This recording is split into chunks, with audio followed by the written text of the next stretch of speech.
In 1985, Warren Buffett had to make an incredibly difficult decision, which was whether to shut down the textile business Berkshire Hathaway, the original business Warren acquired, which was where Berkshire Hathaway got its name.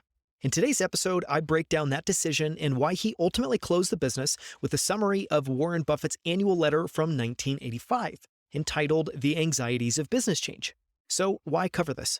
Because it's a fascinating look at how Warren went about making a phenomenally challenging decision, one that was close to his own heart. And I think it offers a lot of insight into how we can all go about analyzing and ultimately making difficult decisions in our own work and lives. Here's a quick excerpt of that letter. Over the years, we had the option of making large capital expenditures in the textile operation that would have allowed us to somewhat reduce variable costs.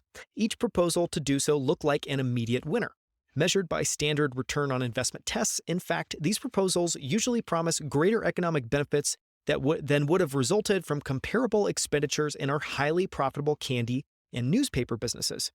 But the promised benefits from these textile investments were illusory. Many of our competitors, both domestic and foreign, were stepping up to the same kind of expenditures. And once enough companies did so, their reduced cost became the baseline for reduced prices industry-wide. Viewed individually, each company's capital investment decisions appeared cost-effective and rational. Viewed collectively, the decisions neutralized each other and were completely irrational. Just as happens when each person watching a parade decides he can see a little bit better if he stands on his tiptoes.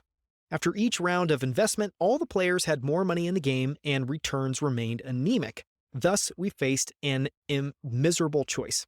Huge capital investment would have helped to keep our textile business alive, but would have left us with terrible returns on our ever-growing amounts of capital. After the investment, moreover, the foreign competition would still have retained a major continuing advantage in labor costs. A refusal to invest, however, would make us increasingly non-competitive, even measured against domestic textile manufacturers. I always thought myself in the position described by Woody Allen in one of his movies. More than any other time in history, mankind faces a crossroads. One path leads to despair and utter hopelessness, the other to total distinction. Let us pray we have the wisdom to choose correctly. For more, listen to episode 171 or visit outlieracademy.com/171.